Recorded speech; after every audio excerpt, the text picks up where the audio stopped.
caché devant tes yeux de flamme. Tout est à nu et à découvert.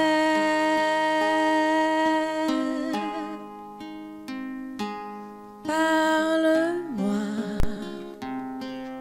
et montre-moi si je m'égare sur ton chemin. Reprends-moi par ta parole, parle-moi. Si tu me châties, c'est pour mon bien.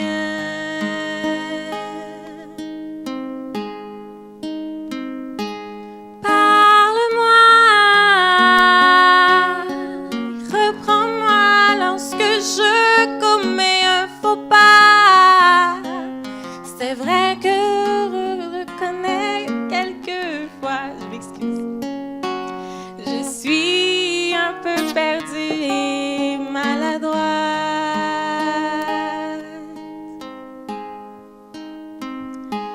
Parle-moi et reprends-moi lorsque je commets un faux pas. C'est vrai, je reconnais que quelquefois je suis un peu perdue et maladroite.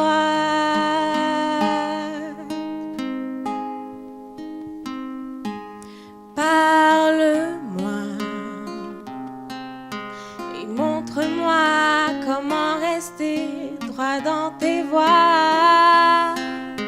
Ta parole est un miroir dans lequel je me vois. Quand quelque chose dans ma vie ne va pas,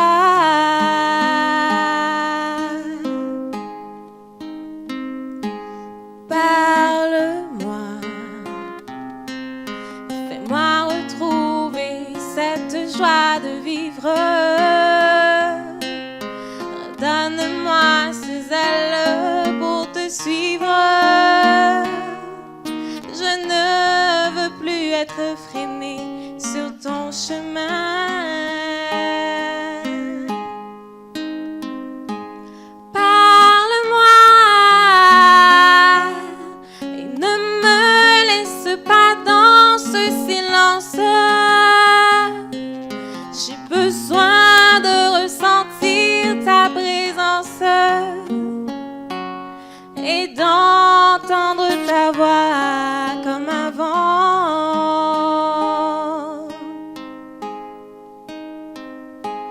Parle-moi et reprends-moi lorsque je commets un faux pas. C'est vrai, je reconnais que quelquefois je suis un peu perdue et maladroite. Pardonne-moi.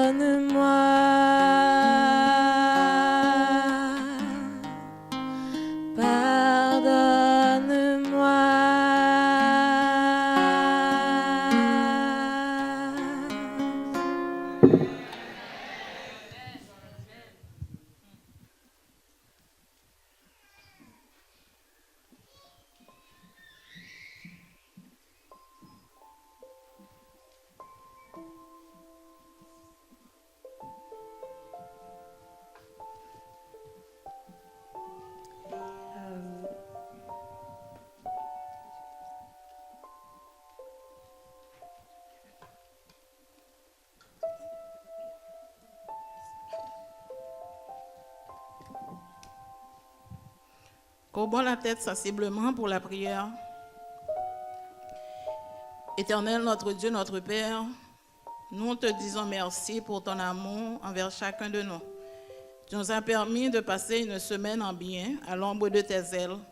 Ce matin, nous ne sommes pas devant toi avec nos dîmes et nos offrandes. Nous te demandons d'accepter, s'il te plaît, Père, l'offrande de nos cœurs et permettre que la dîme et les offrandes que nous t'apportons puissent contribuer à l'achèvement de ton œuvre ici-bas. Pardonne nos péchés, remplis-nous du Saint-Esprit. Nous t'en prions au nom de Jésus qui vit et demeure au siècle des siècles.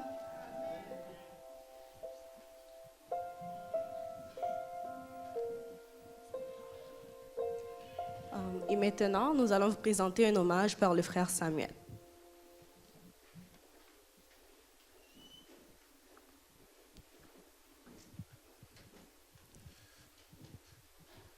Pour cet hommage, je demanderai à tous les parents dans la salle de se mettre debout, s'il vous plaît. Tous les parents, plus âgés, plus jeunes, tous les parents. Ce ne sera pas très long.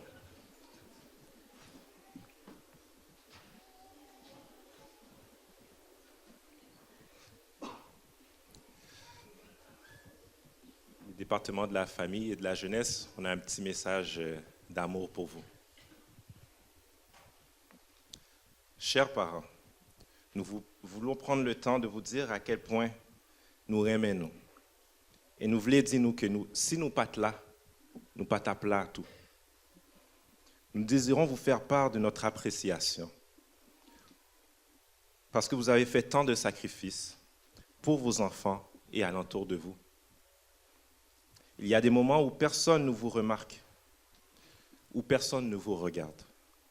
Mais croyez-le, Jésus vous voit et à ses yeux, vous avez de l'importance et du prix. Nous voulons nous contents aujourd'hui. Aujourd'hui, Timoun nou yo, voulait dire nous que nous remarquons nous, que nous gagnons importance pour nous. De la part de tous les enfants de la salle, nous voulons dire que nous vous aimons. Jeune Mounio, Timounio, voulait dire nous que nous aimons. Et vous avez de l'importance à nos yeux et de l'importance aux yeux de Jésus. Vous pouvez vous rasseoir. Merci.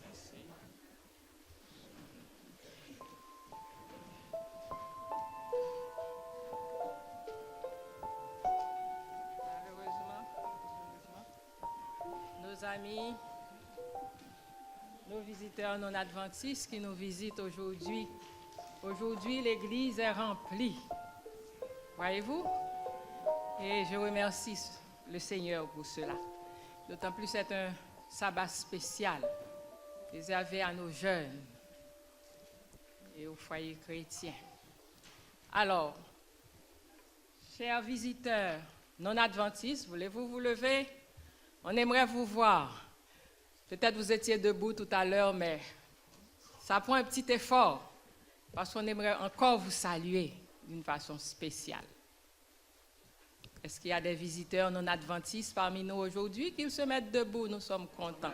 Amen, amen, amen, amen. Non adventistes, tenez-vous debout. Attendez un instant. Est-ce qu'il y aurait aussi des visiteurs adventistes qui nous visitent aujourd'hui? D'habitude, chaque sabbat, nous en avons ici. C'est la grande famille. Et ensemble, nous aimerions constituer une seule grande famille. Amen, amen. Que le Seigneur vous bénisse. Et voilà comment on vous aime. Regardez, on va vous saluer. Beaucoup de mains qui s'agitent pour vous dire que Dieu vous aime. Et nous vous aimons aussi. Amen. Maintenant, je ne sais pas s'il y a eu un petit cadeau. Sinon, vous en trouverez parce que vous êtes gens de la maison. Une autre fois.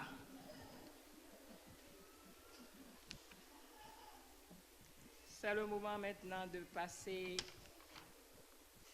d'entendre notre bien-aimé moment de louange avec nos chants, qui vont vous chanter de beaux chants, en attendant que l'homme de Dieu puisse continuer donc à nous parler dans cette semaine. Il nous a fait vraiment vivre de bons moments, moments de louange. Pour débuter le mois de louange, apprêtez-vous à entendre notre chant de la famille Kaya.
Chers frères et sœurs, bonjour. Ce matin, ma famille et moi, nous allons louer Dieu en chantant. Chaque famille ici présente a de quoi louer Dieu. C'est pour cette raison, à un moment de la durée, nous allons vous demander de chanter avec nous, car nous devons louer Dieu.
Louange à ton nom, Seigneur. Louange à ton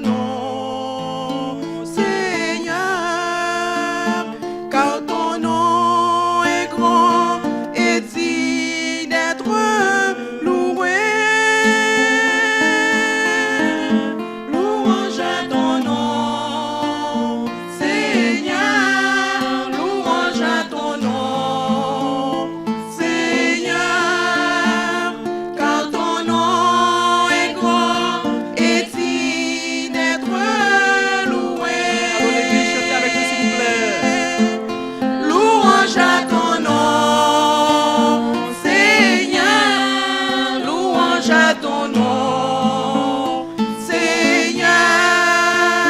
Car ton nom est grand et digne d'être loué.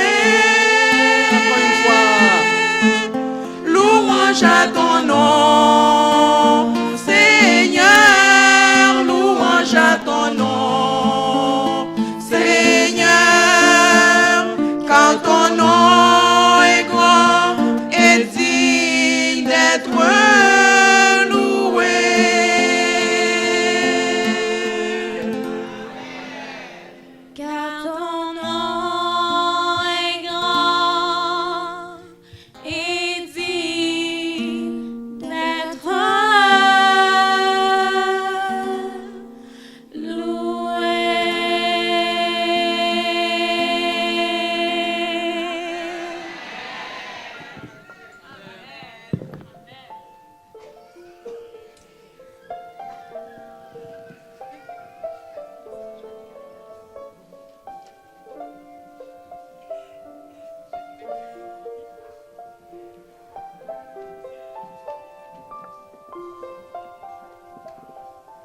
Encore une fois, Amen.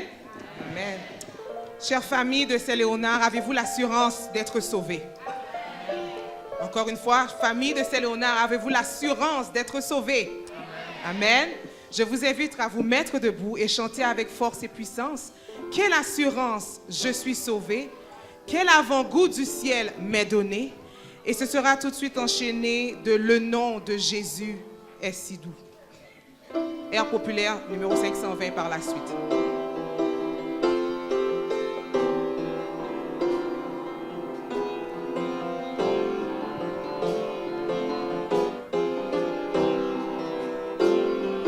Quelle assurance, je suis sauvé.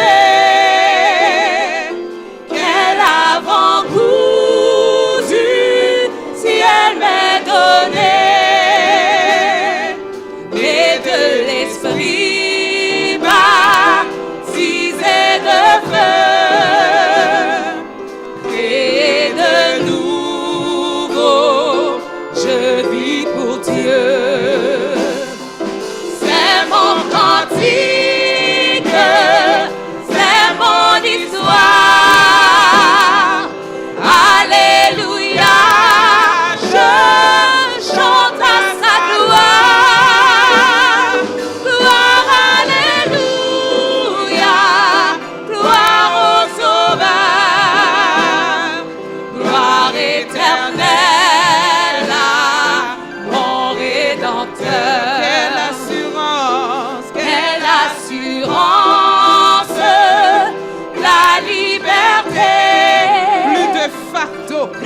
le fardeau. Je suis pardonné. Alléluia. Je suis pardonné. Dans le sang qui jaillit. Dans le sang qui jaillit de son cœur.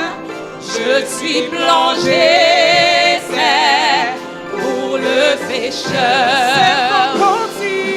C'est mon cantique, c'est mon histoire. Alléluia, je chante à sa gloire. Gloire, alléluia, gloire au Sauveur. Gloire éternelle, la mort est dans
le Seigneur vous bénisse.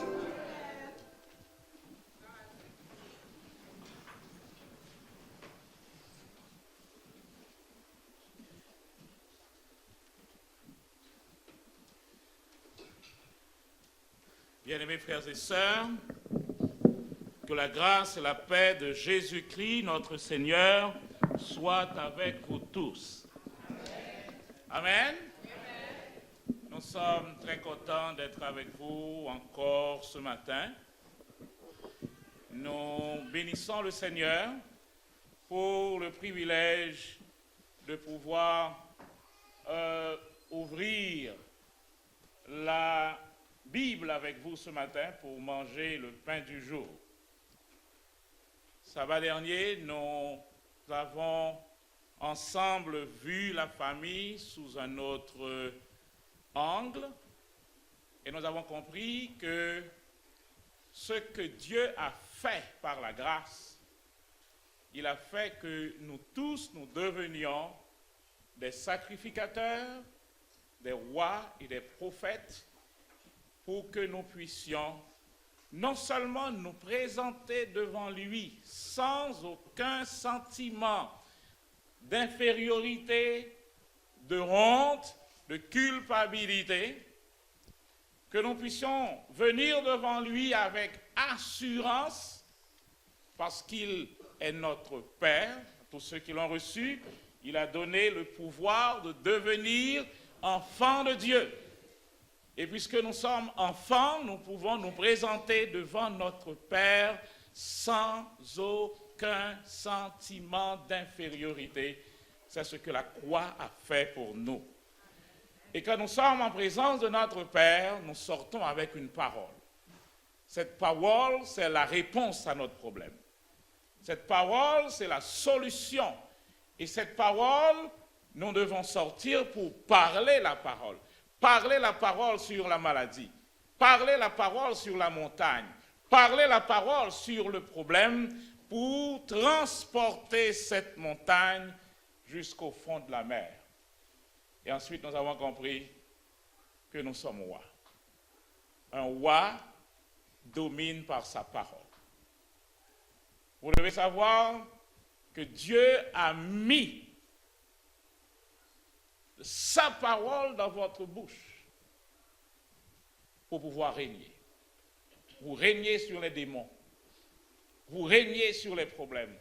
Vous régnez sur les circonstances. Vous régnez sur l'argent. Pour que vous puissiez manifester. Manifester, c'est faire voir le royaume de Dieu, ce royaume qu'il a placé à l'intérieur de nous. Et c'est de tels gens, ces sacrificateurs, ces rois et ces prêtres, ces prophètes, qui se sont maintenant mis ensemble pour former une famille chrétienne. Quand deux s'accordent pour demander une chose, rien ne pourra les empêcher d'avoir cette chose. Et Dieu a voulu que chaque famille soit une cellule pour que sa puissance puisse se manifester. Et c'est ça que nous avons comme le couple chrétien. Un homme qui est un homme puissant, une femme qui est une puissance. Au cours de la semaine, nous avons vu le mot tchahil dans l'hébreu. Proverbe, chapitre 31, verset 10, nous dit qui peut trouver une femme tchahil. Ce mot tchahil est traduit par vertueuse. Et on a comme l'impression que vertueuse veut dire marcher sous 13, pour pas piler 14, scientifique, par cassésé, qui marchait la tête baissée. C'est tout à fait le contraire pour le mot. Le mot tchahil signifie armée d'élite. Une force, une puissance. Donc Dieu, qu'est-ce qu'il voit quand il regarde une femme? Il voit la puissance. Il voit une force. Et Satan a peur de tout ce qui est puissance. C'est pourquoi Satan a peur des femmes. Je redis ce que je dis là. Satan a peur des femmes. Satan a peur d'une femme qui agit comme une femme. Il n'a pas peur d'une femme qui se comporte comme un homme. Une femme qui se comporte comme un homme ne fait pas peur Satan. Parce qu'il sait qu'elle ne pourra pas aller loin avec ça. Mais une femme qui sait qu'elle est femme, qui utilise les armes de femme pour se battre. On raconte l'histoire, il y avait une guerre quelque part et une armée venait pour écraser tout un pays. Et en réalité, on a écrasé le pays. Tous les soldats sont blessés. Et le vainqueur sur son cheval est en train de regarder quand il a vu qu'il y a un soldat qui, lui, décide de ne pas se mettre à genoux devant lui. Et lui, qu'est-ce qu'il a dit, le général? Il a dit, je ne comprends pas. Pourquoi tu ne t'agenouilles pas devant moi? Tu n'as pas vu? Tous les hommes sont à genoux. Et ce soldat a enlevé son casque. Et elle a fait secouer. Et elle a dit, je ne suis pas un homme. Et vous savez quoi? Elle a gagné. Elle a tué ce général. Elle n'a pas utilisé les armes des hommes. Maintenant, quand elle a dit, je ne suis pas un homme, je suis une femme, la peur a envahi le bonhomme. Mesdames, Dieu vous a créé femme. Et il a mis en vous des instruments de femme. Satan veut que vous utilisiez d'autres instruments pour pouvoir vous séduire, vous détruire. Mais une femme qui sait qui elle est. La société a fait quoi? La société a essayé quand même de vous dévaloriser. Les Grecs et les Romains ont vu la femme comme des moins que rien. Et on sait que Satan est derrière tout ça. La femme ne devait pas être vue en public. Oui, cette belle petite phrase que nous disons toujours, derrière tout homme, il y a une femme. Qu'est-ce qu'elle est allée chercher derrière? C'est une belle parole, mais qu'est-ce que vous êtes allé faire derrière? Dieu vous a placé à côté de votre mari. Pourquoi vous êtes derrière? Eh bien, c'est parce que la philosophie grecque et romaine ne voulait pas que les femmes se présentent en public. Elle doit être toujours derrière. Non, mesdames, ce n'est pas là votre place. Dieu vous a placé à côté de votre mari. Pour être un secours. Et le terme secours, c'est le même terme qui est utilisé quand on dit Dieu est pour nous un refuge et un appui, un secours. C'est le même terme hébreu. Donc Dieu a placé la femme à côté de l'homme pour être un secours pour lui, une aide qui ne faillit jamais. Écoutez, messieurs, j'ai une bonne nouvelle pour vous. Vous avez besoin d'aide.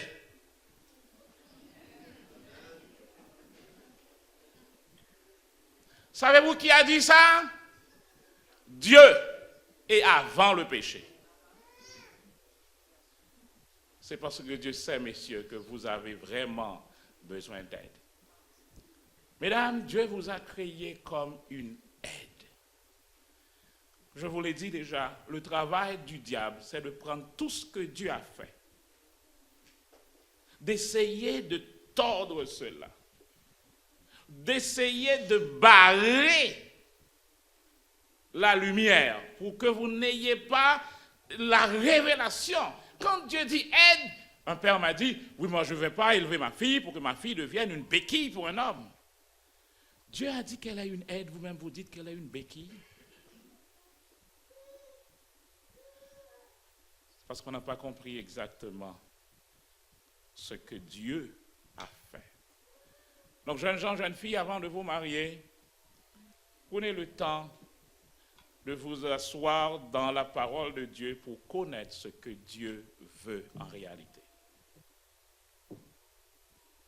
La meilleure chose que vous puissiez faire pour votre famille, c'est de rester à la place que Dieu vous a placée.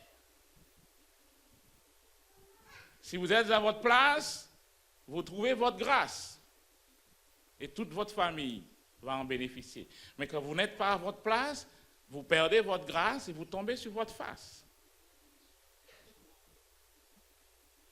Alors, la famille, c'est cette institution qui a été créée avant le péché.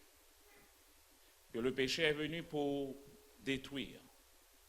Parce que c'est ce que Dieu a sur la terre pour faire éclater sa gloire.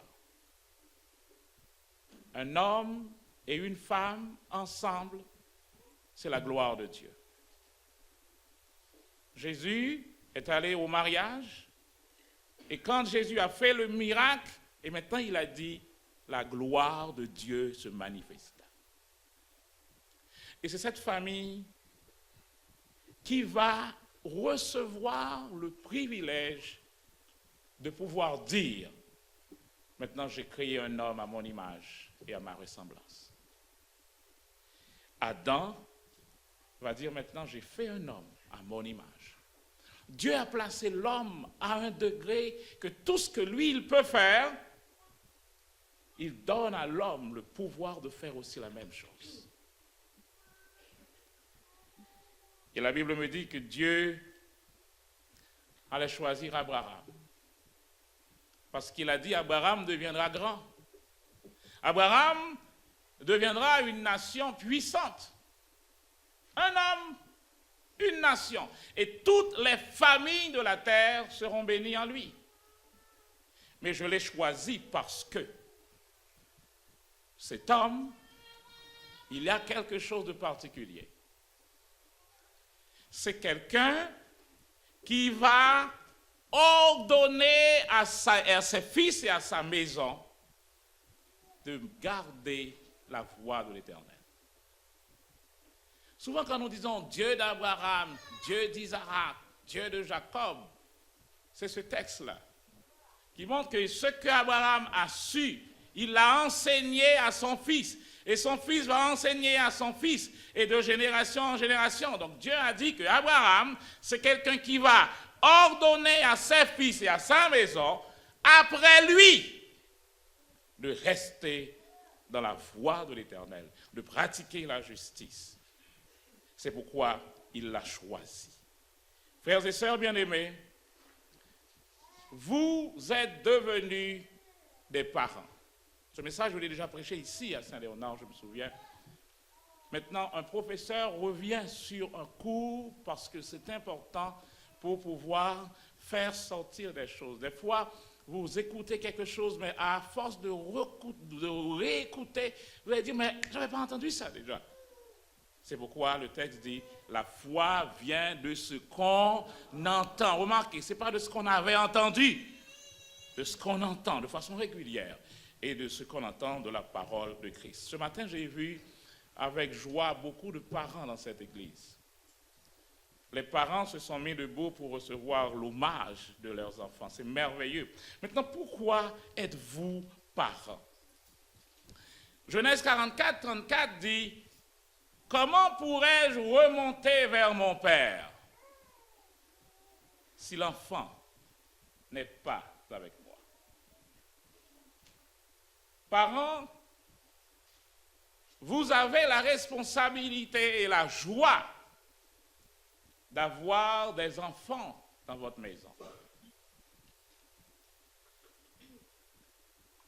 Et Dieu donne tellement d'importance à ce job de parent. Et vous savez que le job de parent, c'est un job qui est un full-time job. 24 heures sur 24, 365 jours sur 365. Full-time job. Mais ce job est si important que Dieu l'a incorporé dans son plan pour l'humanité. Avant de mettre un enfant au monde, la première chose que Dieu a créée, c'est une famille.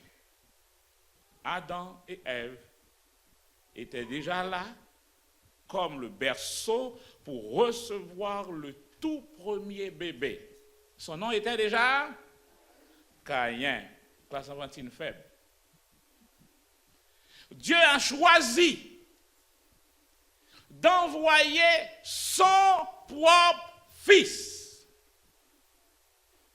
dans une famille. Question.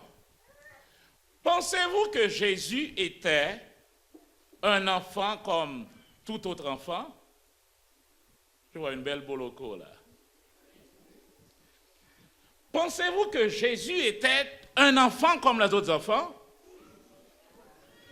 Ah, vous pensez que Jésus est tombé du ciel comme un enfant spécial, donc un enfant qui ne s'est jamais sali, un enfant qui n'a jamais fait tata? Jésus n'avait jamais fait tata. Jésus n'a fait pas pipi sur lui, dans sa couche. Ah bon, comment vous voyez ce Jésus? Était-il un homme, oui ou non? Un être humain, oui ou non? Pensez-vous que Marie pouvait dire, Jésus, albéen, elle pouvait dire ça? Non. Jésus alpin tête haut. Elle pouvait dire ça? Si elle ne pouvait pas dire ça, Dieu n'allait pas placer Jésus dans sa maison. C'est pour voir avec quelle importance que Jésus, que Dieu regarde la famille. Dieu a choisi de confier l'éducation de son enfant à un homme et une femme. Les enfants ne sont pas conçus pour s'éduquer eux-mêmes.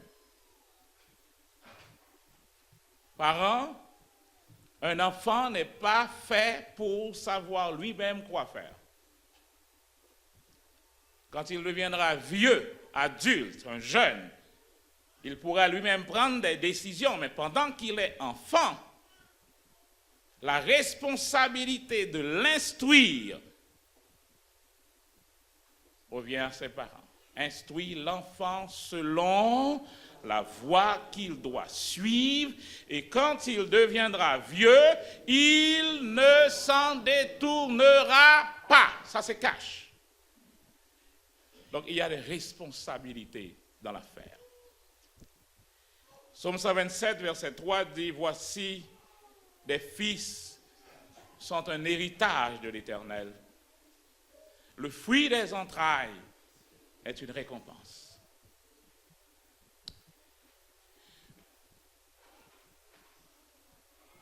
Comme les flèches dans la main d'un guerrier, ainsi sont nos bouts de chou.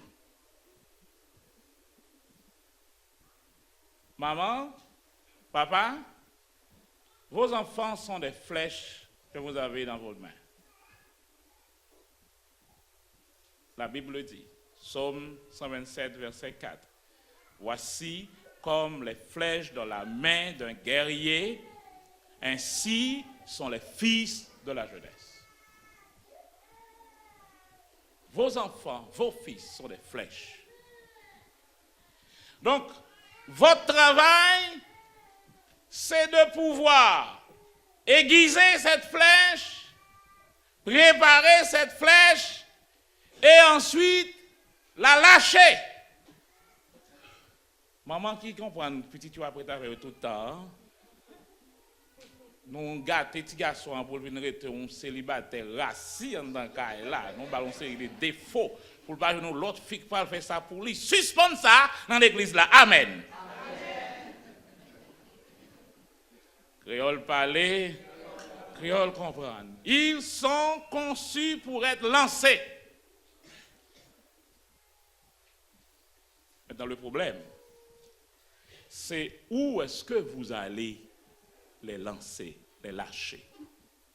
L'homme doit quitter son père et sa mère pour s'attacher à sa femme. La seule personne que la Bible ne donne pas droit de quitter, c'est sa femme ou son mari. Allô?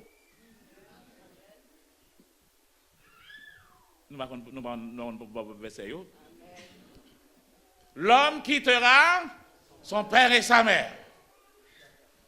Mais il n'y a pas un endroit où il est dit l'homme quittera sa femme ou son mari. Allô? Nous quittons, mais ce n'est pas la Bible qui dit nous quitter. Nous comprenons, pas vrai? Il y a les mains qui trop pour moi là. La parole me dit, si quelqu'un laisse pour le royaume de Dieu sa maison, son père, sa mère, ses frères et ses sœurs, ses terres, mais elle va dire sa femme. Où il recevra des terres, des maisons, des mères, des pères, des frères, mais la Bretagne, c'est madame de guerre. Notre maison est là comme un moyen de les préparer, de les mouler, de les travailler, de les redresser. Mais un moment viendra où ils doivent être relâchés. Les Chinois ont fait quelque chose, je me souviens, je l'avais vu, ils ont fait quelque chose comme ça là, et vous voyez, donc, alors ça est resté comme ça. Maintenant, là, ils ont dit, ça c'est les parents. L'homme quittera son père et sa mère et s'attachera à sa femme. On peut bouger ça. Là, c'est les enfants. Finalement, on laissera les enfants. Là, c'est les frères et sœurs. On peut laisser les frères et sœurs. Mais maintenant, bougez ça. Faites-le sortir. Mettre force, Jean force. Dégagez, nous faisons le bon. Mettre force, conforcer, que met tout, mais ouvrir sa voix. C'est ça le mariage. L'homme est resté coincé, collé là. D'ailleurs, le terme hébreu, c'est crazy glue. Nous avons vu de marier au même badaille là. Le terme hébreu, l'homme quittera son père et sa mère est crazy glue avec sa femme. Donc si vous rachez, il faut racher un pied dans l'autre là.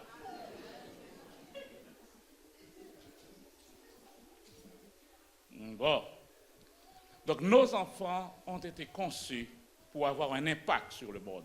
Et c'est à la maison qu'ils doivent être préparés pour faire ça. Donc, nos enfants, avant de les lâcher, il faut les préparer. L'éducation des enfants, ça se fait à la maison. Problème, cette société vous dit, hey, il faut nous donner vos enfants. On veut nos enfants.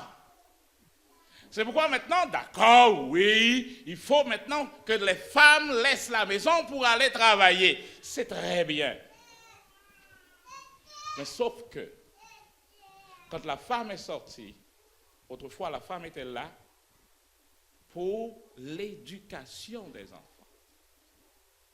Certes, le mari travaillait, il apportait de quoi subvenir aux besoins. Maintenant, il y avait toute une ambiance de respect, une ambiance d'harmonie, de joie entre le père et la mère et les enfants. Maintenant, on va dire, les femmes sont nombreuses, mais on a les taxes seulement sur les maris. Et on ne peut pas taxer quelqu'un qui ne travaille pas. Donc, pour avoir les taxes sur toutes les femmes aussi, il faut qu'elles travaillent. Vous pensez que c'était pour votre bien? Il faut les taxer. Deuxièmement, nous ne pouvons pas avoir les enfants. Nous ne pouvons pas contrôler les enfants, les orienter là où nous voulons.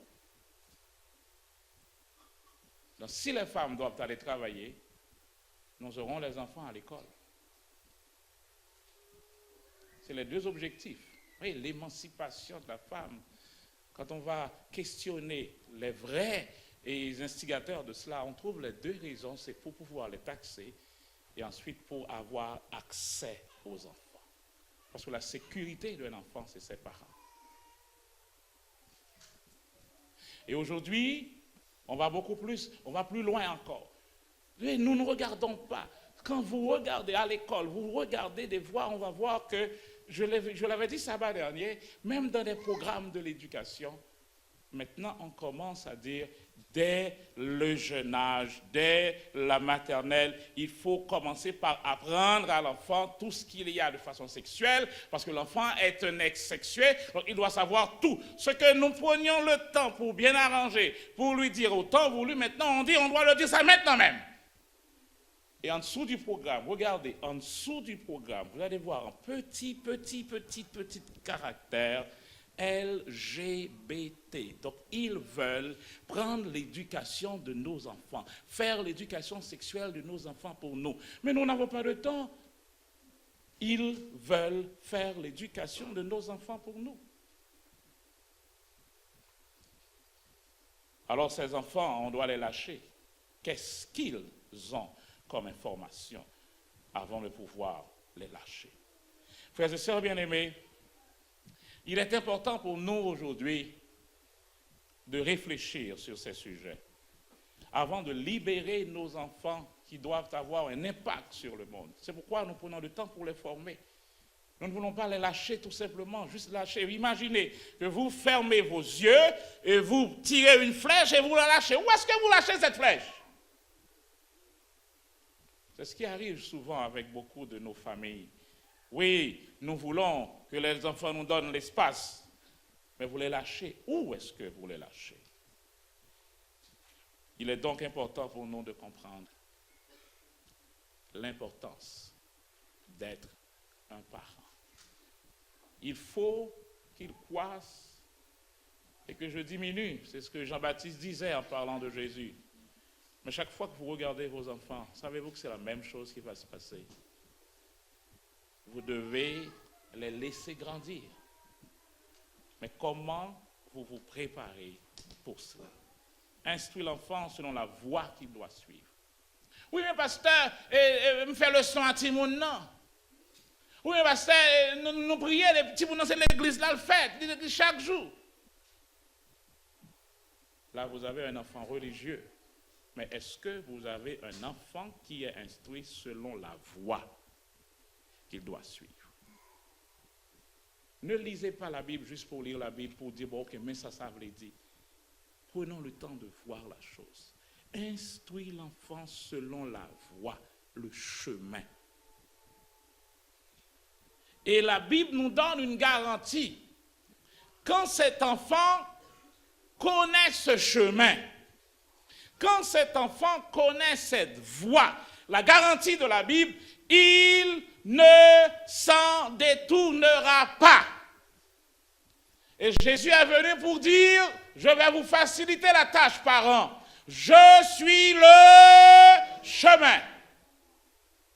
Donc, instruis l'enfant selon moi. Je suis le chemin. Si un enfant est instruit selon moi, ça veut dire quoi? Je dois voir ce que Jésus fait. Je dois voir qui est Jésus et instruire mon enfant pour devenir exactement comme Jésus. C'est l'objectif de la Bible. Allô?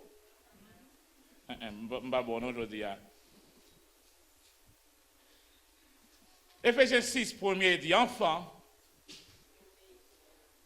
obéissez à vos parents selon la voie. C'est qui la voie? Jésus est la voie. Instruis l'enfant selon la voie, car cela est juste.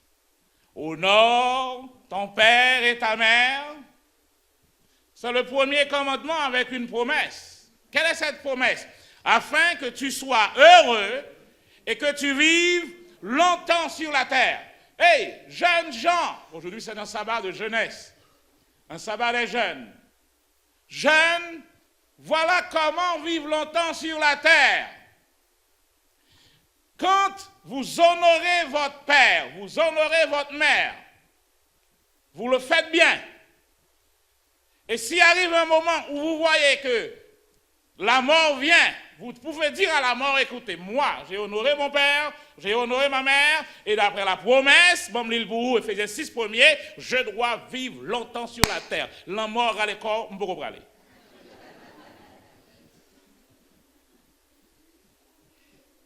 C'est pour ça que les versets sont là dans votre Bible, pour savoir quoi dire. Parce que Satan, lui, il est hors la loi, il ne respecte aucune loi. Donc, l'on campe en face pour rappeler la loi, la baille vague. Dieu est un Dieu d'ordre. Et l'ordre de Dieu ne fait pas la joie de tout le monde. L'ordre de Dieu ne fait pas la joie de tout le monde. Parce qu'on aime vivre dans le désordre. Maintenant, la Bible me dit, rappelle aux enfants, rappelle-leur d'être soumis aux magistrats et aux autorités. Un mot qu'on n'aime pas, soumis. Le mot soumis revient. Femme, soyez soumise. L'homme est soumis à Christ. La femme est soumise à l'homme. De même que Christ est soumis à Dieu. Instruis l'enfant selon le chemin, selon la voie. La voie implique la soumission, l'obéissance. Qu'il soit soumis aux magistrats et aux autorités. Souvent, un policier vous arrête. Est-ce que le policier est autorité? La Bible me dit d'être soumis aux autorités.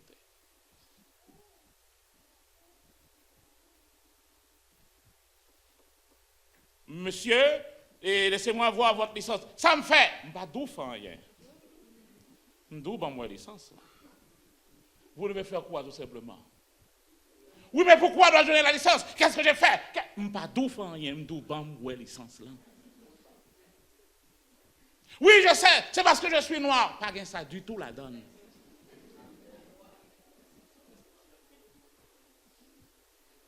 Pas bien ça du tout la donne.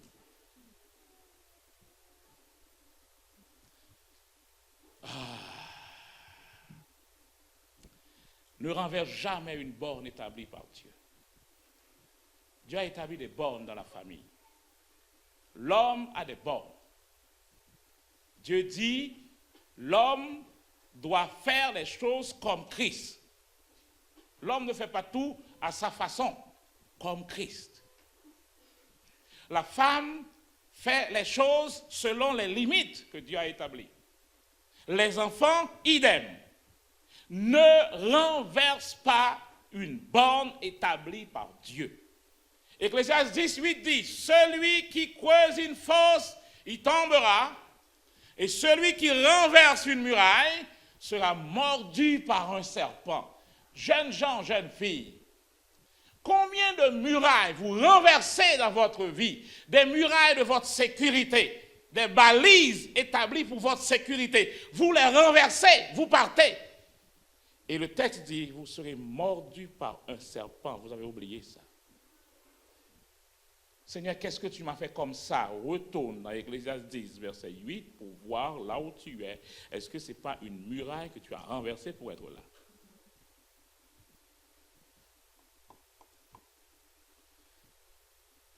Établir l'ordre divin dans votre maison. Quand l'ordre divin est établi, ça donne une atmosphère où la présence de Jésus peut être facilement pratiquée. Jésus ne vient pas bénir le désordre. Jésus n'est pas un directeur général. Vous devez faire les choses, ensuite vous venez du Seigneur, directeur, signez ça pour moi. Seigneur, bénis, bénis, bénis, bénis, signe, bénis, signe, bénis. Dieu ne fait pas ça. Vous devez rester dans l'ordre de Dieu.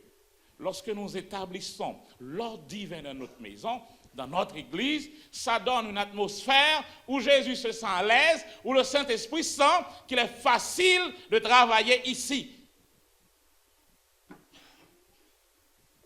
Ce matin, j'ai un grand problème. Et j'apporte ma pince ajustable. Allô? Moi, je dis à nous pas dire rien. Je dis à nous pas dire rien. Nous sommes vagues, je dis. Eh bien, justement parce qu'il y a l'ordre là-dedans. Vous voyez ça? Je le mets devant vous parce que Jésus, quand il enseignait avec des images pour que vous puissiez garder ça constamment. Dieu a un ordre établi dans sa famille. Éphésiens 5, verset 21. Généralement, on commence ce texte avec le verset 22. Mais ça commence avec le verset 21. Le verset 21, c'est l'introduction. Vous soumettant, en avant, pas vous petit calme dans la parole, nous, non. Allez, vous soumettant, c'est pas au tableau, vous soumettant les uns les autres dans la crainte de Christ. Oui, mais pasteur, mais nous devons soumettre, il faut nous chercher à soumettre tout. Oui, mais la Bible dit, soumettant les uns les autres. Donc, même Jean, moi je suis soumise à mon mari, il doit aussi être soumis à moi. Oui, mais c'est ça, vous soumettons les uns aux autres. Sauf que, c'est parce que le texte dit, le verset 21 ici donne une introduction. Vous soumettant les uns aux autres dans la crainte de Christ. Et Paul va plus loin expliquer ce que j'appelle les uns les autres. Il va prendre l'Église. Il commence par le commencement. Christ est la tête. L'Église, c'est le corps. Et le texte me dit, le corps, c'est ce qui bouge. Christ est la tête. Le corps doit s'adapter à la tête. Voilà ce que le verset veut dire. Femmes, soyez soumises à votre mari. Ça veut dire quoi? Pour pouvoir tenir la chose, il faut remarquer. Là, je ne peux pas tenir ça. Maintenant, pour pouvoir tenir correctement la chose, qu'est-ce que je dois faire? Je dois m'ajuster. Oui, mais pasteur, pourquoi c'est moi qui dois le faire? Parce que c'est toi que la Bible dit, femme, sois soumise. Marine, l'autre réponse pour moi.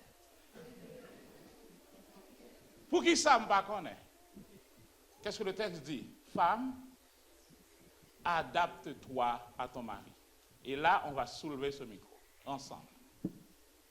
Remarquez, sans toi, le mari ne peut pas soulever le micro. Et sans le mari, tu ne peux pas soulever le micro. Mais quand on s'adapte, alors ensemble, on va le faire. Est-ce qu'il y a dans la Bible un endroit où vous voyez que Christ s'est soumis à l'Église? On attend, nous faisons prêcher le long jeudi et nous faisons ça. Est-ce qu'il y a un endroit où vous voyez que Christ est soumis à l'Église? Christ aime l'Église. Christ parle à l'Église. Quand il parle à l'Église, il parle pour sauver l'Église, pour la purifier. Christ donne sa vie pour l'Église. Mais vous avez vu que Christ se soumet à l'Église? L'Église dit, bon, Jésus, bon, sort, dit, là, c'est pas comme ça ça fait, mais non, c'est comme ça que vous voyez? Alors le texte me dit, Marie, aimez votre femme comme Christ. La Bible me montre que Dieu, ou que Christ, n'abandonne jamais son Église. Donc le mari n'abandonne jamais sa femme. Oui, mais il parle en pile. Depuis tant l'Église a parlé dans cette crise, Christ n'a jamais abandonné. Il y a plus de 2000 ans, l'Église parlait, l'Église pensait, Christ n'abandonne jamais son Église. Un homme n'abandonne jamais sa femme. Jamais veut dire jamais. Oh oui, mais madame, non, tchak, même s'il tchaka.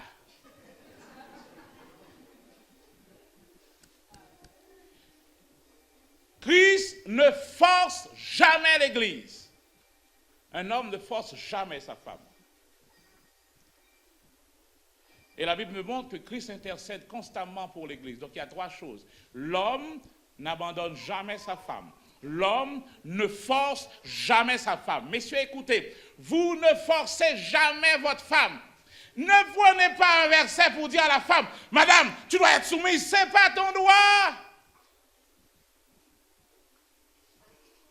Allô? N'utilisez pas la Bible pour venir utiliser votre force sur la femme. Non. Oui, mais pasteur, elle ne le fait pas. Mais elle ne le fait pas. Oui, mais elle ne le fait pas. Elle ne le fait pas. Tu ne forces pas. Oui, mais elle ne le fait pas. Oui, mais elle ne le fait pas. Oui, pasteur, tu ne comprends pas. Elle ne le fait pas. Mais tu ne forces pas et tu n'abandonnes pas. Mais tu intercèdes pour ta femme.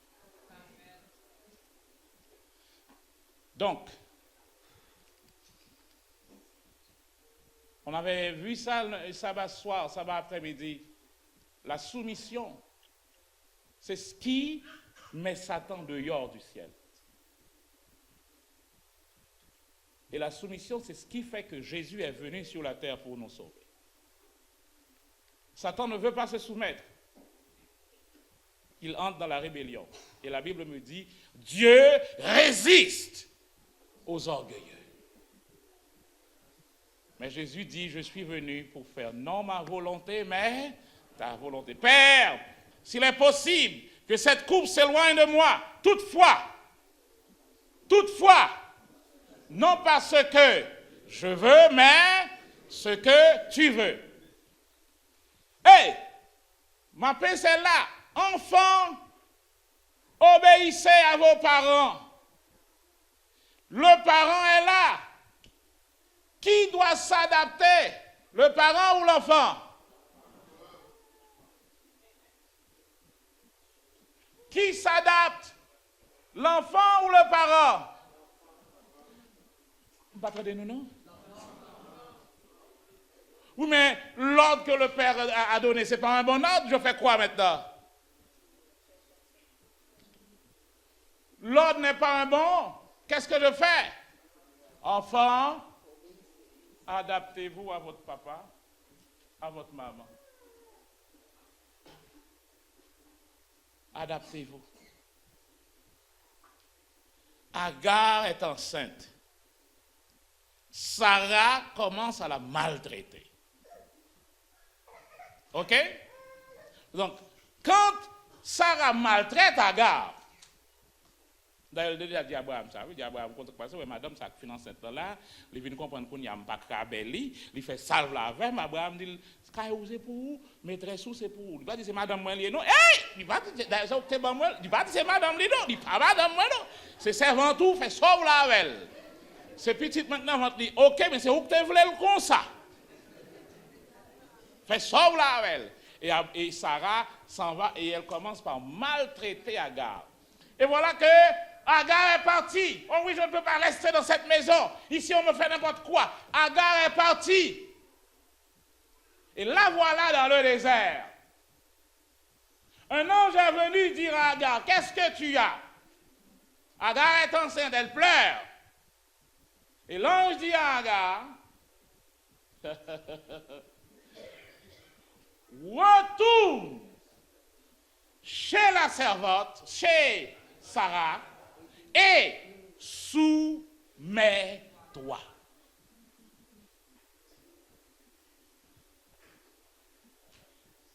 J'ai mes jeunes ici. J'ai mes jeunes. Au moment où il y a un mauvais tempérament, vous quittez là. Hey, vous rencontrez avec l'ange maintenant qui vous dit, qu'est-ce que tu fais là? Oui, c'est parce que ma mère, elle me dit n'importe quoi. Écoute. Retourne chez toi et soumets-toi.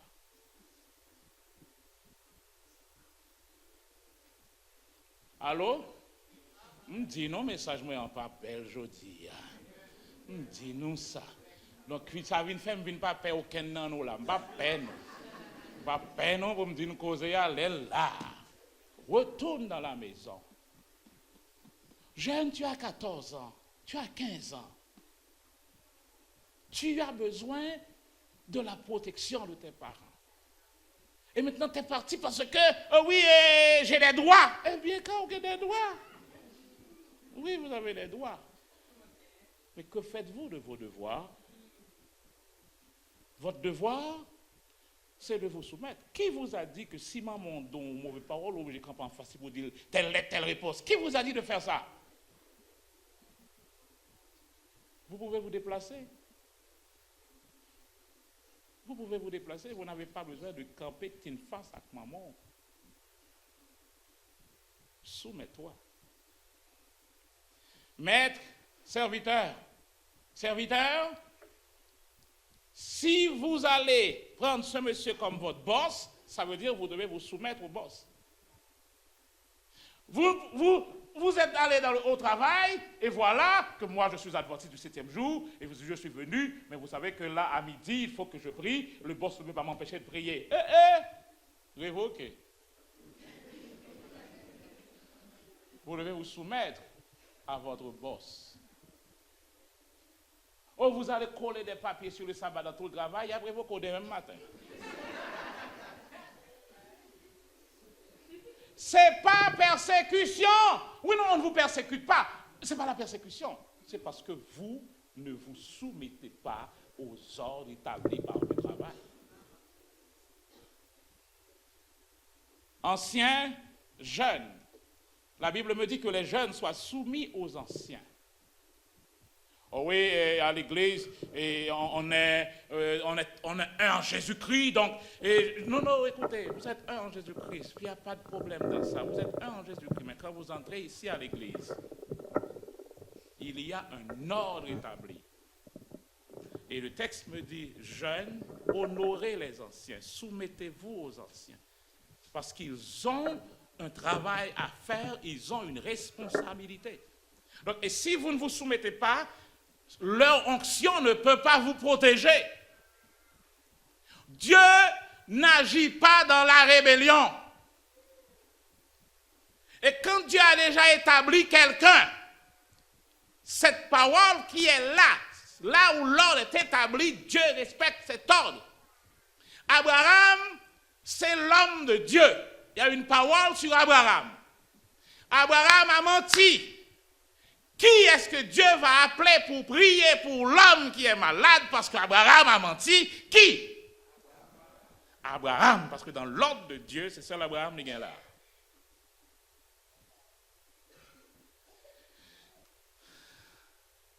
Alors, quand vous sortez dans l'ordre, vous entrez automatiquement dans la rébellion.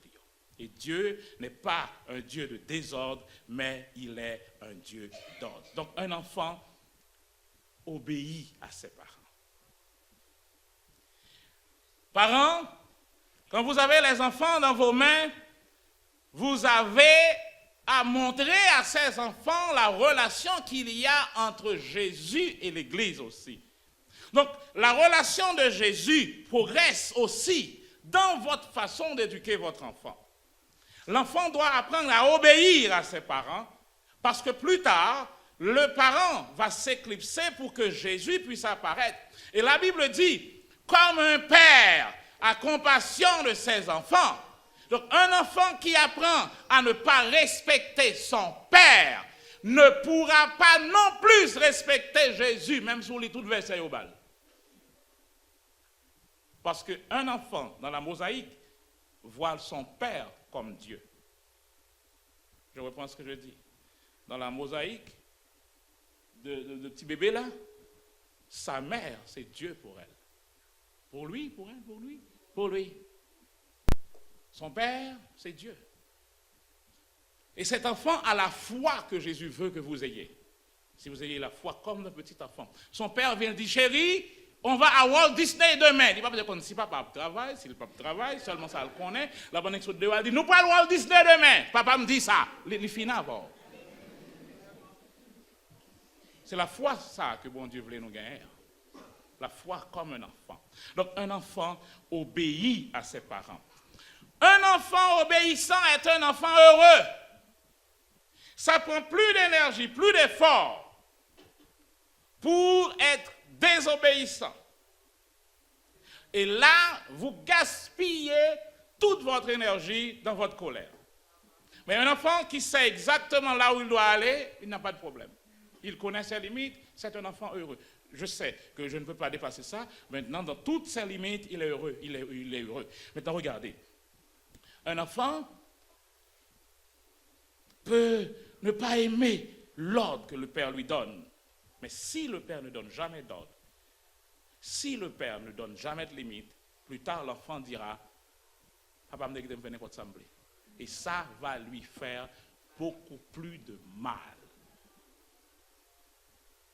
Vous avez l'enfant vient dire, bon, moi, mon père me laissait faire n'importe quoi. Et l'enfant ne le dit pas avec amour, avec joie, avec bonheur. Mais c'est comme si l'enfant le dit, c'est ça qui fait mon état ça. Parents, je sais qu'il y a des méthodes modernes pour l'éducation. Mais je dis toujours que Dieu est un père et le plus grand des pères. Amen. Dieu est le plus grand des pères. Et Dieu met dans la Bible des textes pour les pères et il met des textes pour les policiers. Je vais reprendre ce que je dis là. Dieu met un verset dans la Bible pour les pères et un autre pour les policiers. Dieu dit au père, ne ménage pas ton bâton.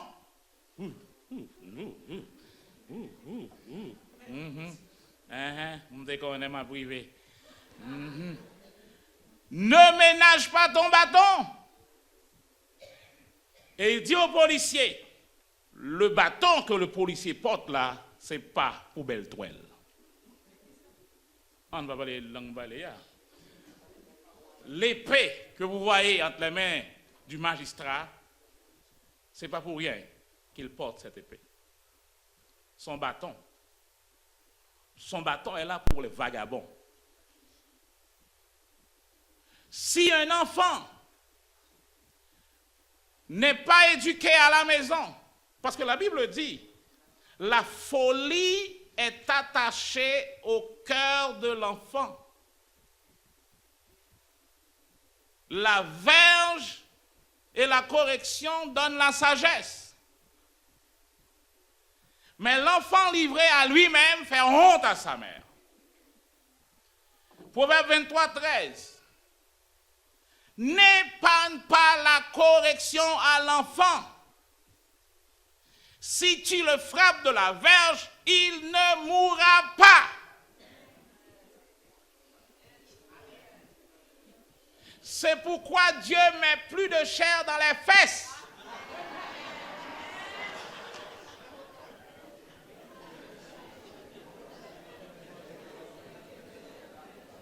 Il y a une relation étroite entre l'âme de l'enfant et ses fesses.